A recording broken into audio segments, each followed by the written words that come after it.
ഇപ്പോൾ മുഖക്കുരു ഏറ്റവും കൂടുതലായിട്ട് കാണുന്നത് ആൺകുട്ടികളാണെങ്കിലും പെൺകുട്ടികളാണെങ്കിലും നമ്മൾക്ക് ആ ഒരു പ്യൂബർട്ടി അല്ലെങ്കിൽ ആ ഒരു ടീനേജ് സമയത്തായിരിക്കും.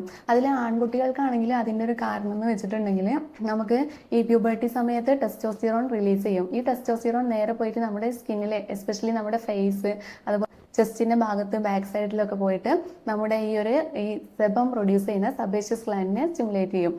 അത് കൂടുതലായിട്ടുള്ള സെബം ഉണ്ടാക്കിയിട്ടാണ് ഈ മുഖക്കുരു ഉണ്ടാക്കുന്നത്. അപ്പോൾ ആൺകുട്ടികളാണെങ്കിൽ ഏറ്റവും കൂടുതൽ ശ്രദ്ധിക്കേണ്ടതെന്ന് വെച്ചിട്ടുണ്ടെങ്കിൽ ഈ ബോഡി ബിൽഡിങ്ങിന് വേണ്ടിയിട്ടുള്ള എന്തെങ്കിലും സപ്ലിമെന്റ്സ് ഒക്കെ കഴിക്കുക, അല്ലെങ്കിൽ ജിമ്മിലെ ചില സംഭവങ്ങളുണ്ടല്ലോ അതൊക്കെ കഴിക്കുന്ന സമയത്ത് അത് ആൻഡ്രോജനിക് ആക്ടിവിറ്റി കൂടുതലുള്ളതാണോ നോക്കണം. അങ്ങനെയാണെങ്കിൽ അത് വന്നിട്ട് നമ്മുടെ ഈ ഒരു മുഖക്കുരു കൂടാനുള്ള ഒരു കാരണമായിട്ട് മാറും. അല്ലാത്ത നോർമൽ കേസിലാണെങ്കിൽ മുഖക്കുരു വന്നിട്ട് അതിങ്ങനെ പോയി വന്ന് അങ്ങനെ കളിച്ച് കളിച്ച് അവസാനം ഒരു 20-22 വയസ്സൊക്കെ ആകുമ്പോഴത്തേക്കും ഏകദേശം അത് മാറുന്ന ഒരു സ്ഥിതിയിലേക്ക് വരും. അങ്ങനെ മാറുന്നില്ലെങ്കിൽ മാത്രം നമ്മൾ ട്രീറ്റ്മെന്റ് എടുത്താൽ മതിയാവും. ഇനി ലേഡീസിൽ പെൺകുട്ടികളിൽ പറയുകയാണെങ്കിൽ അവർക്ക് ഈ ഒരു പ്യൂബർട്ടി സമയത്ത് സ്റ്റാർട്ട് ചെയ്തിട്ട് പിന്നെ നമ്മൾക്ക് പീരീഡ്സിന്റെ സമയത്തൊക്കെ 1-2 മുഖക്കുരു ഇങ്ങനെ വന്നിട്ട് പോയി അങ്ങനെ ഒന്നാണെങ്കിൽ പ്രശ്നമില്ല. പക്ഷെങ്കിൽ ചില ആളുകളിൽ ഇതിങ്ങനെ കണ്ടിന്യൂസ് ആയിട്ട് വരും. അങ്ങനെയാണെങ്കിൽ ഒരു പക്ഷേ അവർക്ക് ഈ ഹോർമോണൽ ഇംബാലൻസ് വന്നിട്ടാവണം ഈ ഒരു മുഖക്കുരു ഉണ്ടാവുന്നത്.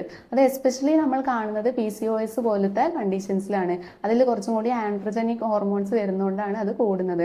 അപ്പോൾ ഈ ലേഡീസ് എസ്പെഷ്യലി ശ്രദ്ധിക്കേണ്ടത് അവരുടെ ഈ ഒരു ഹോർമോണൽ ഇംബാലൻസ് കുറയ്ക്കാൻ വേണ്ടിയിട്ടുള്ള കാര്യങ്ങൾ ചെയ്യണം. ഈ സ്വീറ്റ്സ് കഴിക്കുന്നത് കുറയ്ക്കണം, നല്ലോണം എന്തെങ്കിലും വർക്കൗട്ട് പോലത്തെ കാര്യങ്ങൾ ചെയ്യണം. പിന്നെ മുഖക്കുരുവിന്റെ ഒരു പണിയുണ്ട്, ഇങ്ങനെ തൊട്ട് ആ ഒരു കാര്യം നമ്മൾ കൈകൊണ്ട് പൊളിക്കുന്നതും തൊടുന്നതും ഒക്കെ പരമാവധി അവോയ്ഡ് ചെയ്യുക. പിന്നെ ഓയിലി സ്കിൻ ആണല്ലോ, അങ്ങനെ ഓയിലി സ്കിൻ ആണെങ്കിൽ രാവിലെയും വൈകിട്ടും നേരിയ ചൂടുവെള്ളത്തിൽ മുഖം കഴുകാൻ വേണ്ടിയിട്ട് ശ്രദ്ധിക്കുക.